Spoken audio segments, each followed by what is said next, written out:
I wanted to take a moment and just briefly talk about this whole uproar about Bad Bunny, and he's going to be singing at the Super Bowl, and I see supposed Christians and others going, oh well, it's just entertainment.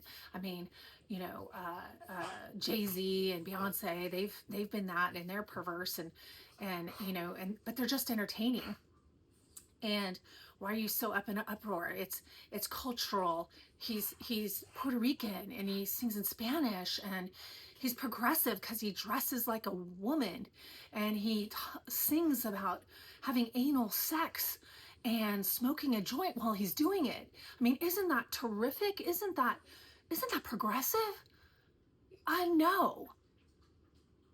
No, I don't understand. And you can see by the response that our nation, after Charlie Kirk was assassinated, no, not oops, shot, oops, he deserved it because he was intolerant. No, he had open discussions, and he invited people to discuss things, to have a conversation. And there were times when he was like, oh, you made a good point, but to have a conversation so that young people and older people, if they're willing to humble themselves, could have a conversation and work through the thought process and have healthy dialogue with the goal to grow, with the goal to gain knowledge and to think for themselves and not fall for the indoctrination of any radical left or any radical right. Okay. And so it's not about Bad Bunny, and people are so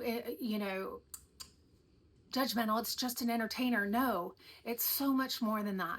There is a spirit behind these performers, and more people are sick of it. They're sick of the perversion, the antichrist message, the promotion of pornographic and foul and perverted behavior, and acting like it's art and it's to be celebrated. No, we're not celebrating that anymore.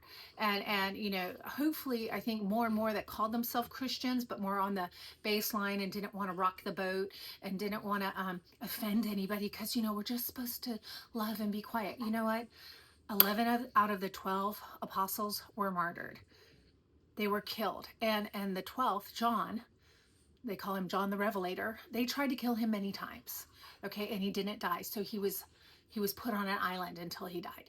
Okay, Jesus rocked the boat. The disciples rocked the boat. John the Baptist, Jesus's cousin, was like, this is wrong, this is perverse, to the king, and saying, you took your brother's wife, you're sleeping with her, this is not okay. And he got his head cut off and put on a platter. Okay, so dear Christians, dear non-Christians, that think we're just, Christians are just so unreasonable. No, we're not unreasonable. We're rational, and we're recognizing that we don't want to continue down this path of glorifying this nastiness. That's it.